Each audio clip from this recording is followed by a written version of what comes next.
Hello everyone, welcome back to my channel. दोस्तों, प्रस्तुत है आज की ब्रेकिंग न्यूज़।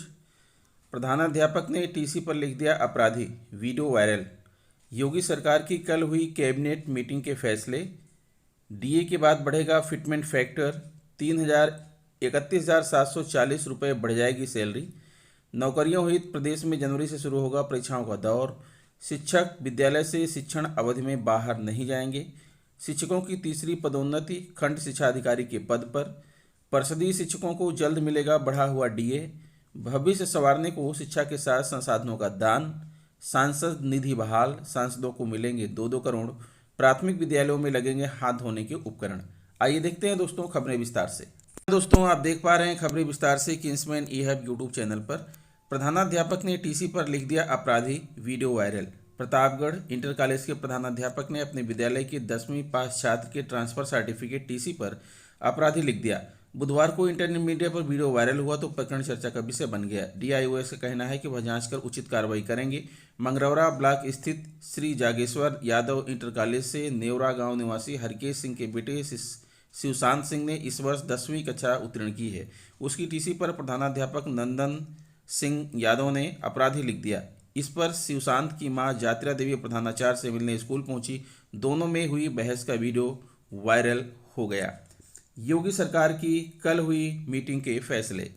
विवाहित पुत्री को भी अनुकंपा नौकरी। लखनऊ सेवाकाल के दौरान दिवंगत हुए राज्य कर्मचारी की विवाहित पुत्री भी अब अनुकंपा आधारित नियुक्ति के लिए योग्य मानी जाएगी और इसके लिए आवेदन कर सकेगी।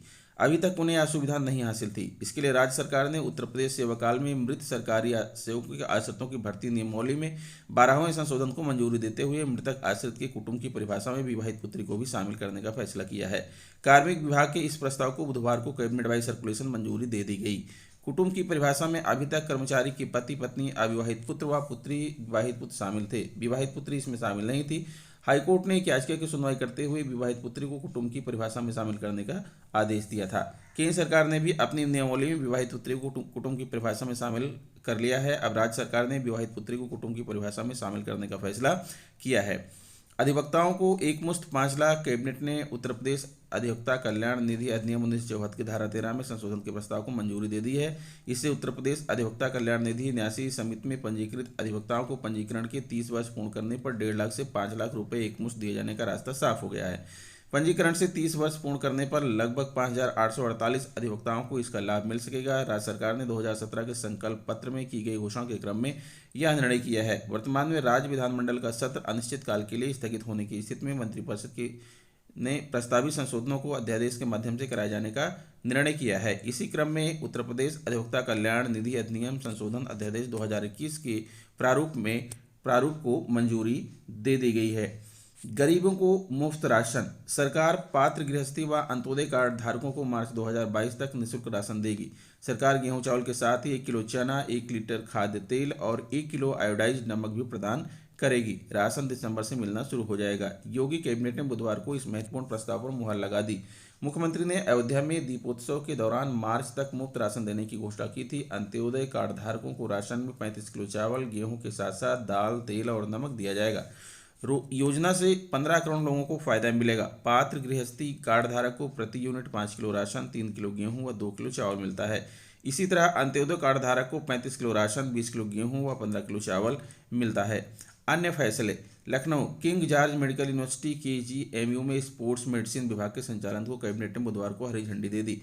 प्रदेश और बाहर के खिलाड़ियों को यहां इलाज की उच्च स्तरीय सुविधा मिलेगी। खेल के दौरान खिलाड़ियों को लगने वाली गंभीर चोट का यहां विशेषज्ञ डॉक्टरों की मदद से इलाज किया जाएगा। भारत सरकार की मदद से केजीएमयू में स्थापित किए गए स्पोर्ट्स मेडिसिन विभाग 20 अक्टूबर 2022 से किया जाएगा। इस विभाग का संचालन राज्य सरकार के बजट से किया जाएगा। डॉक्टर व अन्य स्टाफ के 13 पदों का सृजन किया गया है। इस विभाग में स्नातकोत्तर पीजी कोर्स भी शुरू किया जाएगा। इसके लिए नेशनल कॉलेज कमीशन के मानकों के अनुसार पद सृजित करने की कार्रवाई अलग से की जाएगी। उधर केजीएमयू की लारी कार्डियोलॉजी में सुविधाओं का विस्तार किया जाएगा। लारी कार्डियोलॉजी के लिए अलग से बहुमंजिला इमारत बनाई गई है। इसमें 5 कैथ लैब सहित जांच से जुड़ी कई सुविधाएं बढ़ाई गई हैं। करीब 47.48 करोड़ रुपए की धनराशि भवन तैयार किया गया था, लेकिन अभी तक इसमें नई सुविधाएं शुरू नहीं हो पाई थीं। इसे शुरू करने के लिए 5 करोड़ रुपए की अतिरिक्त धनराशि की मांग की गई थी और इसे मंजूरी दे दी गई।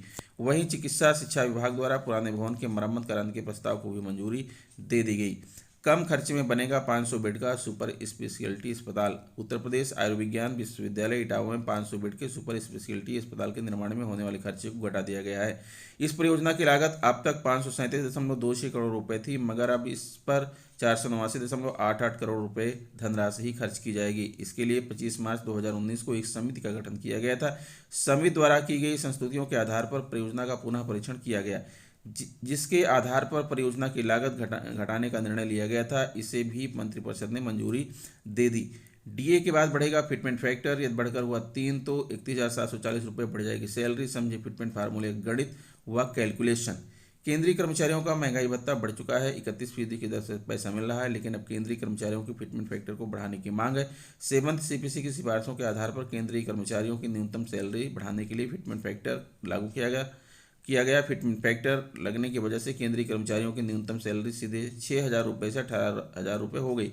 फिटमेंट फैक्टर 2.57 निर्धारित किया गया। हालांकि केंद्रीय कर्मचारियों की डिमांड थी कि इसे 3 रखा जाए। अगर यह 3 होता है तो मिनिमम सैलरी 26,000 रुपये तक पहुंच सकती है। फिटमेंट फैक्टर से तय होती है सैलरी। केंद्रीय कर्मचारियों की सैलरी तय करने में फिटमेंट फैक्टर का अहम रोल है। 7वें वेतन आयोग की सिफारिशों के मुताबिक केंद्रीय कर्मचारियों की सैलरी भत्तों के अलावा उसकी बेसिक सैलरी और फिटमेंट फैक्टर से ही तय होती है, कि वो फैक्टर है जिससे केंद्रीय कर्मचारियों की सैलरी 2.5 गुना से ज़्यादा बढ़ सकती है। क्या होता है फिटमेंट फैक्टर? 7th पे कमीशन की सिफारिशों के मुताबिक फिटमेंट फैक्टर 2.57 है। केंद्रीय कर्मचारियों की सैलरी तय करते समय महंगाई भत्ता, यात्रा भत्ता, हाउस रेंट अलाउंस के साथ बेसिक सैलरी को 7वें वेतन आयोग के फिटमेंट फैक्टर 2.57 से गुणा करके निकाला जाता है। 31,740 रुपये होगा सैलरी में इजाफा। उदाहरण के तौर पर अगर किसी केंद्रीय कर्मचारी की बेसिक सैलरी 18,000 रुपये है तो भत्तों को छोड़कर उसकी सैलरी होगी 18,000 गुणे 2.57 में 46,260 रुपये। अगर इसी को 3 मान लिया जाए तो सैलरी होगी 26,000 गुणे 3 यानी 78,000 रुपये। कर्मचारियों को इसमें बम्पर फायदा मिलेगा।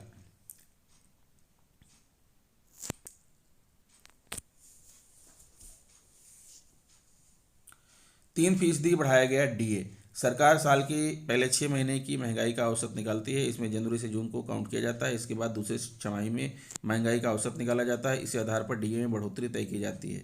डीए हमेशा औसत महंगाई से ज़्यादा होता है। अगस्त एआईसीपीआई इंडेक्स 123 पॉइंट पर है, इसलिए जुलाई 2021 की अवधि के लिए महंगाई भत्ता को 3% बढ़ाया गया था। डीए में बढ़ोतरी के बाद टीए उस आधार पर बढ़ाया जाता है। डीए में बढ़ोतरी टीए से भी लिंक्ड है। इसी तरह एचआरए और मेडिकल रिम्बर्समेंट भी तय होता है। जब सारे भत्ते कैलकुलेट हो जाते हैं तब केंद्रीय कर्मचारी की मासिक सीटीसी तय होती है।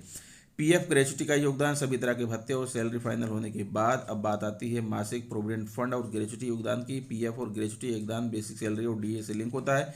केंद्रीय कर्मचारी का पीएफ और ग्रेच्युटी उसके फार्मूले से तय होता है। जब सारे भत्ते और कटौतियां सीटीसी हो जाती हैं तब केंद्रीय कर्मचारी की टेक होम सैलरी तय होती है।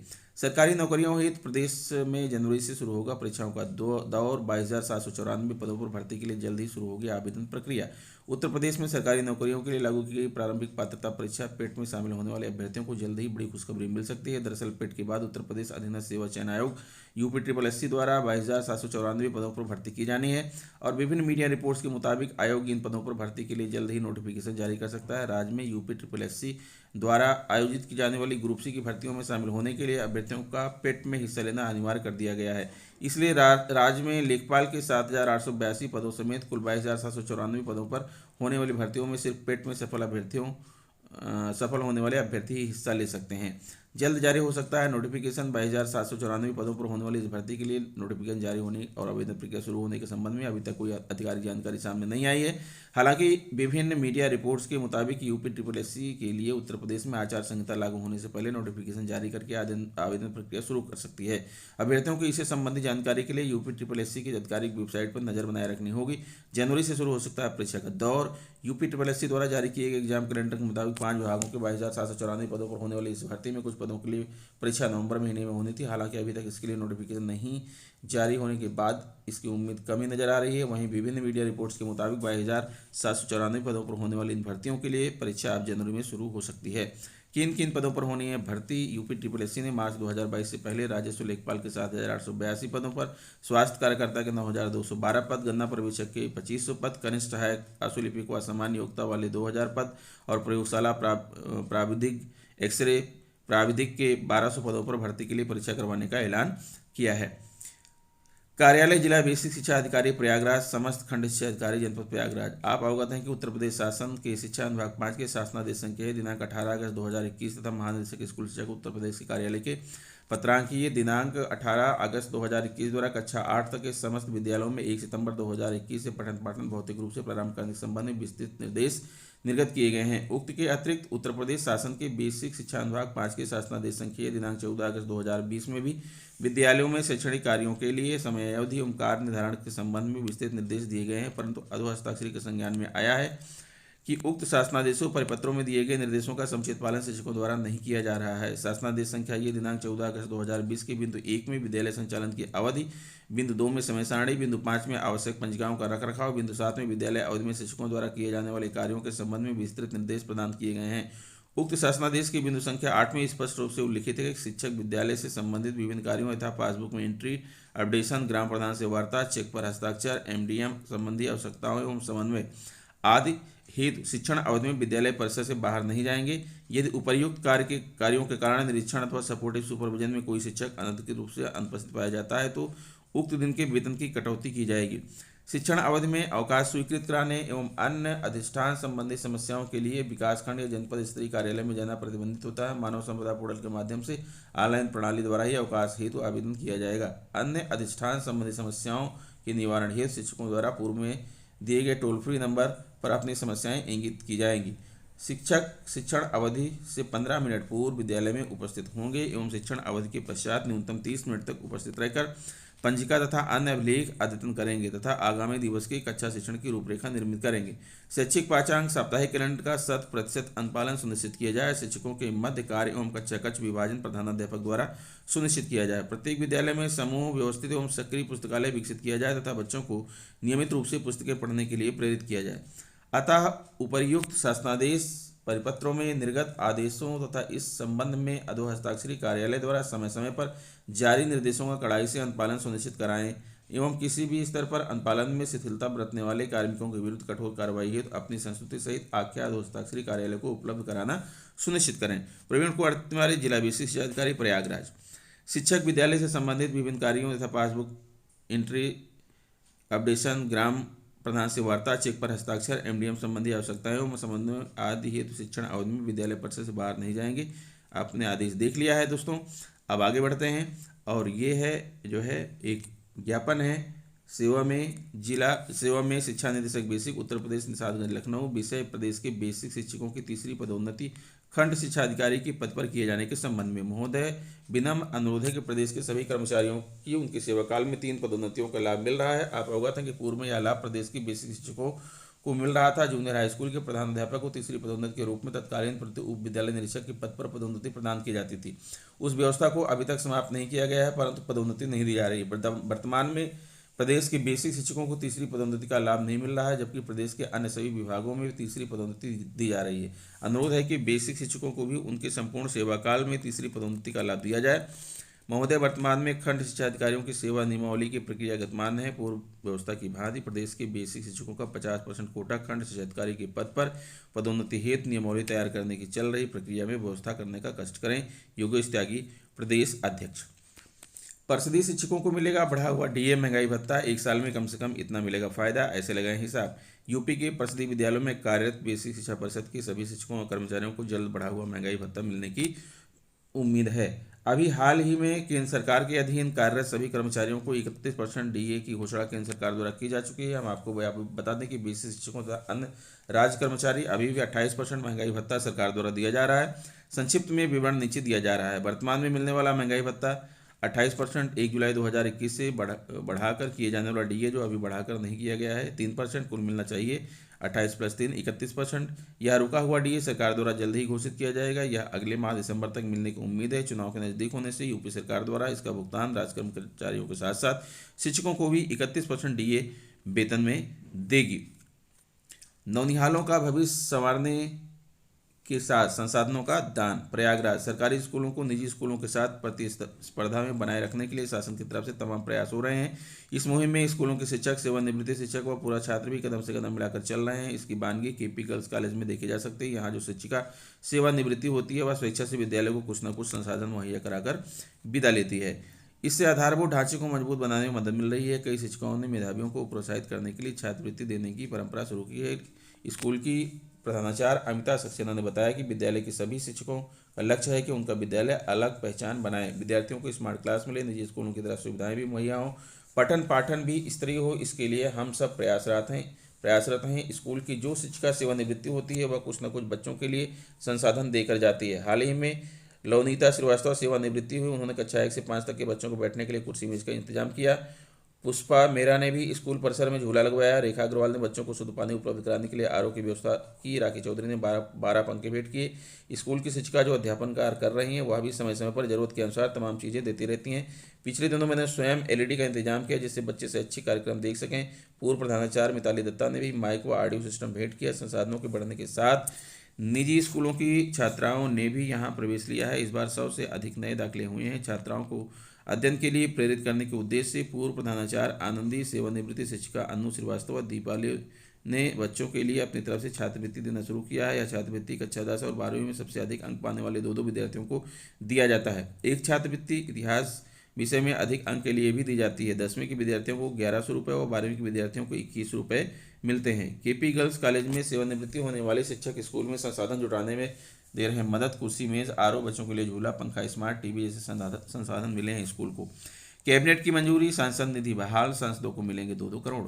नई दिल्ली, सांसदों को अपने क्षेत्र के विकास के लिए दी जाने वाली सांसद निधि केंद्र सरकार ने फिर से बहाल कर दी है। चालू वित्तीय वर्ष में सभी सांसदों को 2-2 करोड़ रुपए दिए जाएंगे। वहीं अगले वित्तीय वर्ष से यानी कि वर्ष 2022-23 से सभी सांसदों को पहले की तरह वर्ष में 5-5 करोड़ रुपए दिए जाएंगे। यह राशि उन्हें 2.5 करोड़ की 2 किस्तों में दी जाएगी। कोरोना संकट के दौरान आर्थिक चुनौतियों के देखते हुए सरकार ने सांसद निधि पर रोक लगा दी थी। प्रधानमंत्री नरेंद्र मोदी की अगुवाई में मंत्रिमंडल के बुधवार को हुई बैठक में संसद सदस्य स्थानीय क्षेत्र विकास योजना को बहाल करने की मंजूरी दी गई। इस योजना के तहत ही सभी सांसदों को क्षेत्र के विकास के लिए मौजूदा समय में 5-5 करोड़ रुपए साल में दिए जा रहे हैं।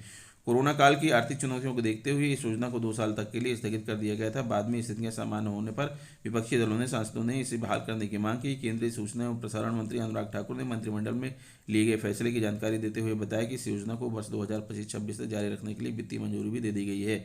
लखनऊ 1.5 लाख से अधिक प्राथमिक विद्यालयों में पढ़ने वाले छात्र छात्राओं के लिए हाथ धोने के उपकरण, मल्टीपल हैंड वॉशिंग यूनिट लगाने की तैयारी। ये कार्य पूरा करने के लिए कंपोजिट स्कूल ग्रांट, विद्यांजलि 2.0 योजना सहित अन्य का उपयोग किया जा सकता है। बेसिक अधिकारियों को इसके निर्देश दिए गए हैं। तो दोस्तों ये रहा आज का ब्रेकिंग न्यूज़। आशा करता हूँ वीडियो आपको अच्छी लगी होगी। अगर वीडियो अच्छी लगी है तो प्लीज़ मेरे चैनल को सब्सक्राइब कर लीजिए, बेल आइकन को प्रेस कर दीजिए। मिलते हैं आपसे नेक्स्ट वीडियो में कुछ नई जानकारी लेकर। तब तक के लिए नमस्कार।